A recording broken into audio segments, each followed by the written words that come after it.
ವಲಸಿಗರ ಮೇಲೆ ದಾಳಿ ಆಗಿದೆ ಸರ್. ಪೊಲೀಸರು ಕಾರ್ಯಾಚರಣೆ ಮಾಡ್ತಾ ಇದ್ದಾರೆ. 31 ಜನರನ್ನು ಅರೆಸ್ಟ್ ಮಾಡಿದ್ದಾರೆ. ನೋಡಿ, ಬಾಂಗ್ಲಾದೇಶದವರಾಗಲಿ ಅಥವಾ ಫಾರಿನರ್ಸು ಬೇರೆ ಬೇರೆ ದೇಶಗಳಿಂದ ಬಂದಾಗ ವೀಸಾ ಮೇಲೆ ಬಂದಿರ್ತಾರೆ. ಆ ವೀಸಾ ಎಕ್ಸ್ಪೈರ್ ಆದರೂ ಇಲ್ಲೇ ಇರ್ತಾರೆ. ಒಂದು ಕಡೆ ಅದನ್ನು ಹುಡುಕ್ಬೇಕು ನಾವು. FRRO ಅಂತ ಇದೆ, ಅವ್ರಿಗೆ ಗೊತ್ತಿರುತ್ತೆ ವೀಸಾ ಇಂಥ ದಿವಸ ಎಕ್ಸ್ಪೈರಿ ಆಗ್ತಾಯಿದೆ ಇವ್ರದ್ದು ಅಂತ.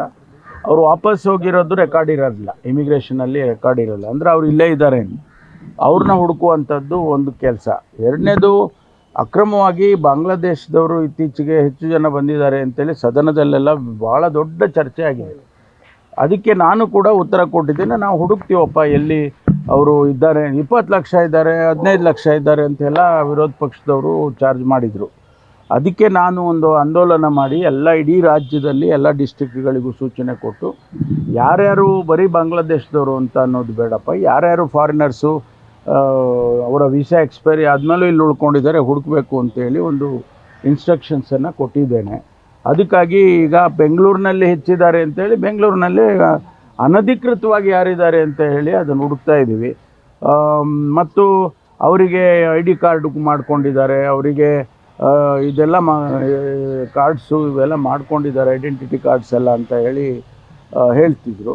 ಅದನ್ನು ವೆರಿಫೈ ಮಾಡಿ, ಡೂಪ್ಲಿಕೇಟ್ ಯಾವುದಿದೆ ಒರಿಜಿನಲ್ ಯಾವುದಿದೆ ಅದನ್ನೆಲ್ಲ ವೆರಿಫೈ ಮಾಡಿ ಅಂತೇಳಿ ಹೇಳಿದ್ವಿ. ಅದು ಮಾಡ್ತಾ ಇದ್ದಾರೆ. ED ಒಂದು ಚಾರ್ಜ್ ಶೀಟ್ ಫೈಲ್ ಮಾಡಿದೆ ಸರ್. ರಮ್ಯಾರಾವ್ ಅವರು 127 kgಗಿಂತ ಹೆಚ್ಚು ಚಿನ್ನವನ್ನು ಅವರು ಟ್ರಾನ್ಸ್ಪೋರ್ಟ್ ಮಾಡಿದ್ದಾರೆ, ಹವಾಲಾದಲ್ಲಿ ಇನ್ವಾಲ್ವ್ ಆಗಿದ್ದಾರೆ ಅಂತ ನಾನು ಮಾಧ್ಯಮದಲ್ಲಿ ನೋಡಿದೆ. ನಮ್ಗೆ ಯಾರು ಅದನ್ನೇನು ಮಾಹಿತಿ ಕೊಡೋದಿಲ್ಲ, ಬಟ್ ಮಾಧ್ಯಮದಲ್ಲಿ ನಾನು ಕೂಡ ನೋಡಿದೆ. ಅವ್ರ ಕೆಲಸ ಅವ್ರು ಮಾಡ್ತಾರೆ, ED ಅವರು ಅವ್ರ ಕೆಲಸ ಅವ್ರು ಮಾಡ್ತಾರೆ. ಸರ್, ಆಮೇಲೆ ಇವತ್ತು ಪ್ರಮುಖವಾಗಿ ಉದ್ಯೋಗ ಅವಕಾಶ ಕೊಡ್ತಕ್ಕಂಥ ನಿಟ್ಟಿನಲ್ಲಿ ಕ್ಯಾಬಿನೆಟ್ನಲ್ಲಿ ಚರ್ಚೆ ಧಾರವಾಡದಲ್ಲಿ ಪ್ರತಿಭಟನೆ ತೀವ್ರ ಅಲ್ಲ ಆಗ್ಲೂಬಹುದು. ಭಾಳ ಗಂಭೀರವಾದಂಥ ವಿಚಾರ. ಯಾಕೆಂದರೆ ಯುವಕರು ನಮಗೆ ನೌಕರಿ ಸಿಕ್ಕಲಿಲ್ಲ ಅನ್ನೋದು ಭಾಳ ಗಂಭೀರವಾದಂಥ ವಿಚಾರ. ಒಂದು ಕಡೆ ಅವರನ್ನು ಹೆಚ್ಚು ವಿದ್ಯಾವಂತರಾಗಬೇಕು, ಯೂನಿವರ್ಸಿಟಿಗಳಲ್ಲಿ ವ್ಯಾಸಂಗ ಮಾಡೋದು, PhD ಮಾಡಬೇಕು, ಅದು ಮಾಡಬೇಕು, ಇದು ಮಾಡಬೇಕು ಅಂತೀವಿ. ಆದರೆ ಅವರಿಗೆ ನೌಕರಿ ಸಿಕ್ಕಿದಾಗ ಸ್ವಾಭಾವಿಕವಾಗಿ ಡಿಸಪಾಯಿಂಟ್ಮೆಂಟ್ ಆಗುತ್ತೆ. ಅದ್ರ ಬಗ್ಗೆನೂ ಚರ್ಚೆ ಮಾಡ್ತೀವಿ. ಯಾಕೆಂದರೆ ಈಗ ಇಂಟರ್ನಲ್ ರಿಸರ್ವೇಷನ್ನಿಂದ ಸ್ವಲ್ಪ ಮಟ್ಟಿಗೆ ನಮ್ಮ ರಿಕ್ರೂಟ್ಮೆಂಟ್ ಪ್ರೋಸೆಸ್ಸು ನಿಧಾನ ಆಗಿದೆ. ಅದನ್ನು ಸರಿಪಡಿಸ್ಕೊಂಡು ಹೇಗೆ ಮಾಡೋದು ಅನ್ನೋದನ್ನು ಕೂಡ ಚರ್ಚೆ ಮಾಡ್ತೀವಿ. ಸರ್, BJP ಅಧಿಕಾರದಲ್ಲಿದ್ದಾಗ 2 ಲಕ್ಷಕ್ಕಿಂತ ಜಾಬ್ಗಳನ್ನು ಹಾಗೆ ವೇಕೆಂಟ್ ಬಿಟ್ಟು ಹೋಗಿದ್ರು ಅನ್ನೋ ಆರೋಪ ಕೂಡ ಇದೆ. ಅದು ಮತ್ತೆ ಕಂಟಿನ್ಯೂ ಆಗ್ತಿದೆಯಾ ನಿಮ್ಮ ಅವಧಿನಲ್ಲಿ? ಅಲ್ಲ, ನಾವು ಏನು ಅದರಲ್ಲೇನು ಮುಚ್ಚುಮರೆ ಇಲ್ಲಲ್ಲ. ನಮ್ಮ ಮ್ಯಾನಿಫೆಸ್ಟೋನಲ್ಲಿ ಹೇಳಿಲ್ವಾ? ನಾವು ಹೇಳಿದ್ದೀವಿ 2.5 ಲಕ್ಷ ಹುದ್ದೆಗಳು ಖಾಲಿ ಇದೆ ಸರ್ಕಾರದಲ್ಲಿ, ಅದನ್ನು ಹಂತವಾಗಿ ತುಂಬುತ್ತೇವೆ ಅಂತ ನಾವು ಹೇಳಿದ್ವಿ.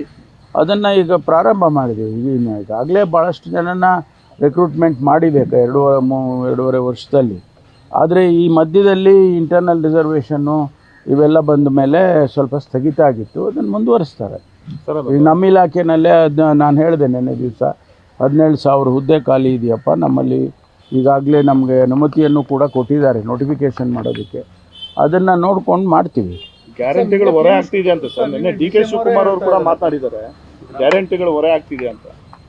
ಅಲ್ಲ, ನಾವು DK ಶಿವಕುಮಾರ್ ಅವರು ನಮ್ಮ ಅಧ್ಯಕ್ಷರು. ಚುನಾವಣೆಗೆ ಹೋಗುವಾಗ ಮ್ಯಾನಿಫೆಸ್ಟೋನ ನಾವು ಎಲ್ಲರೂ ಸೇರಿ ತಯಾರು ಮಾಡಿದ್ವಿ. ನನ್ನನ್ನು ಅಧ್ಯಕ್ಷನಾಗಿ ಮಾಡಿದರು ಮ್ಯಾನಿಫೆಸ್ಟೋ ಕಮಿಟಿಗೆ. ನಾನು ಕೊಟ್ಟ ಮೇಲೆ ಅಧ್ಯಕ್ಷರು ಅದನ್ನು ಬಿಡುಗಡೆ ಮಾಡಿದರು. ಎಲ್ಲ ಕಲೆಕ್ಟಿವ್ ಆಗಿ ನಾವೆಲ್ಲ ಜವಾಬ್ದಾರಿ ತೊಗೊಂಡೇನೆ ಈ ಮ್ಯಾನಿಫೆಸ್ಟೋನಲ್ಲಿ ಗ್ಯಾರಂಟಿಗಳನ್ನ ಪ್ರಕಟಣೆ ಮಾಡಿದ್ದೇವೆ.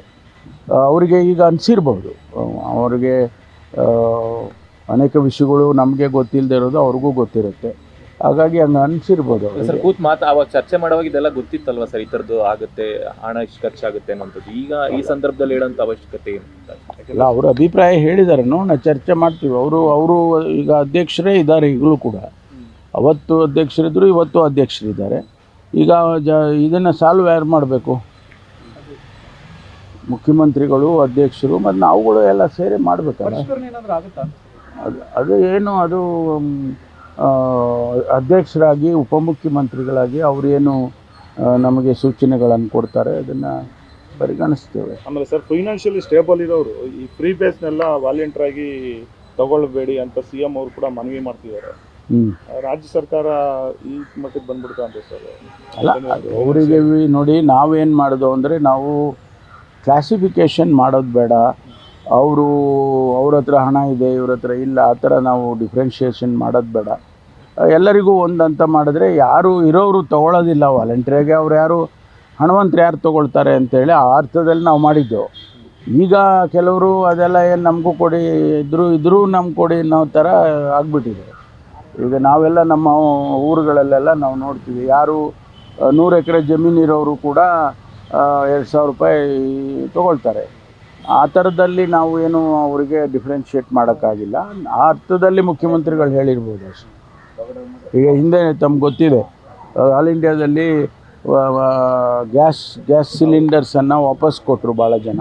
ಮಾನ್ಯ ಪ್ರಧಾನಮಂತ್ರಿಗಳು ಕೂಡ ಅದನ್ನು ಅಪ್ರಿಷಿಯೇಟ್ ಮಾಡಿದರು. ಹಾಗೆ ಆ ಅರ್ಥದಲ್ಲಿ ಮಾಡಿದ್ರು, ಅವರೇ ಕರೆ ಕೊಟ್ಟಿದ್ದರು. ಅದಕ್ಕೆ ಈಗ ಮುಖ್ಯಮಂತ್ರಿಗಳು ಅದೇ ರೀತಿ ಕರೆ ಕೊಟ್ಟಿದ್ದಾರೆ.